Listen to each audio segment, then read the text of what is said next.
Dinda dan Lala.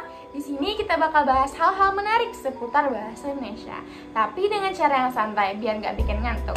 Aku Dinda Dan aku Lala. Hari ini topik kita seru banget, yaitu tentang pengetahuan bahasa Indonesia di era modern. Bahasa yang kita pakai setiap hari ini ternyata punya banyak hal menarik loh.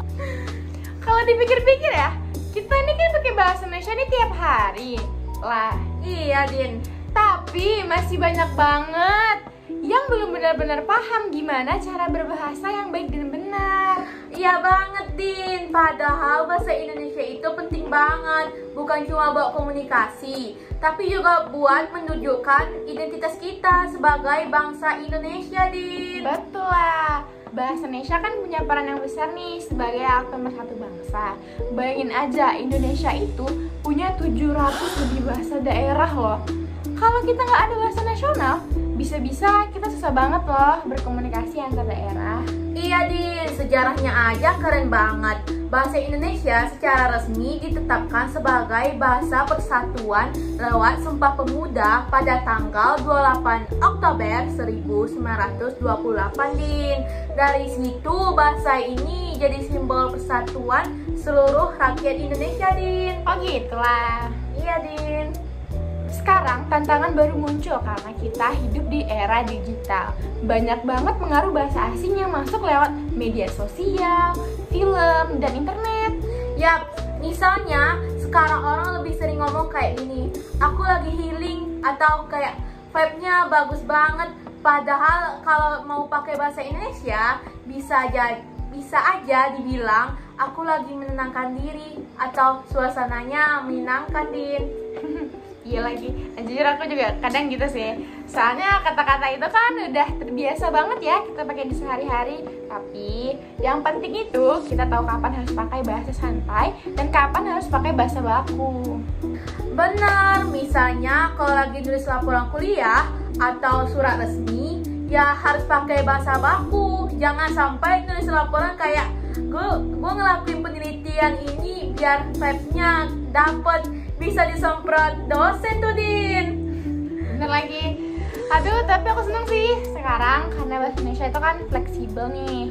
Artinya bisa menyesuaikan zaman, tapi tetap punya aturan dasarnya.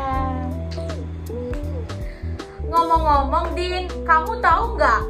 Ternyata bahasa Indonesia termasuk salah satu bahasa yang paling banyak dipelajari di dunia loh, Din. Serius? Di luar negeri juga? Iya, bahkan di luar negeri kayak di Australia, Jepang, Korea Selatan, bahkan Amerika Serikat yang buka program studi bahasa Indonesia. Jadi orang asing juga banyak yang belajar bahasa kita loh, Din.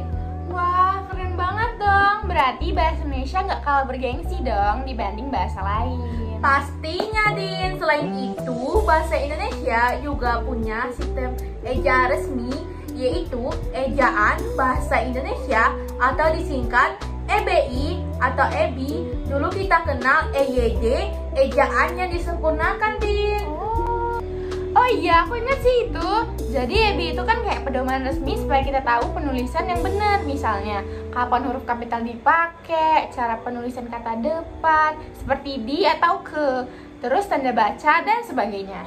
Betul, tapi sayangnya masih banyak orang yang sering salah nulis. Contohnya kata di mana yang sering ditulis nyambung, padahal harus dipisah kalau bukan kata kerja.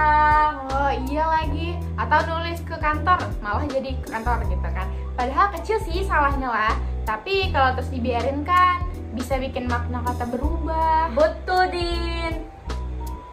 Menurut aku, Din, tantangan kita sekarang adalah gimana tetap bisa pakai bahasa Indonesia dengan baik meskipun terpengaruh gaya bahasa internet dan bahasa asing, Din. Bener banget lah, tapi kita nggak harus anti bahasa asing juga. Soalnya kadang istilah asing memang belum punya padanan yang pas untuk bahasa Indonesia. Iya, Din, yang penting kita seimbang. Kalau di situasi formal pakai bahasa baku. Kalau santai ya boleh aja pakai campur asal tetap sopan, Din. Ya, selain itu kita juga bisa ningkatin kemampuan bahasa lewat hal-hal sederhana kayak rajin baca buku bahasa bahasa Indonesia, nulis jurnal penelitian pribadi, atau sekedar baca berita di situs resmi biar kita tahu tuh gimana cara penulisan yang baik dan benar. Setuju Din, aku juga ngerasa makin sering nulis dan baca, makin peka sama struktur kalimat dan pilihan kata yang benar Din. Dan satu lagi nih, sekarang kan udah ada Kamus Besar Bahasa Indonesia online atau KBBI online. Jadi kalau kita ragu, tinggal cek aja di internet biar kita nggak salah arti atau tujuan. Iya Din, bahkan ada aplikasinya juga, jadi gampang banget buat dipakai kapan aja dan dimana aja. Nah, dari obrolan kita hari ini bisa kita simpulin teman-teman, kalau bahasa Indonesia itu bukan cuma alat komunikasi, tapi juga simbol identitas bangsa loh.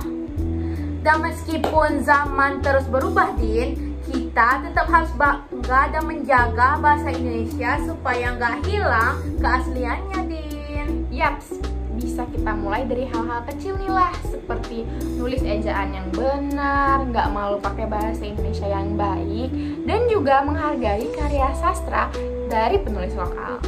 Bener banget Din, karena bahasa itu cerminan pikiran dan budaya. Kalau kita jaga bahasa kita, artinya kita juga ikut menjaga warisan bangsa Din. Oke deh, kayaknya segitu dulu ya obrolan kita kali ini. Semoga teman-teman yang dengerin jadi makin cinta sama bahasa Indonesia. Amin. Terima kasih udah dengerin podcast Ngobrol Santai bareng Dinda dan Lala. Sampai ketemu di episode berikutnya. Dan jangan lupa cintai bahasamu, karena dari situ identitasmu terlihat. Bye-bye.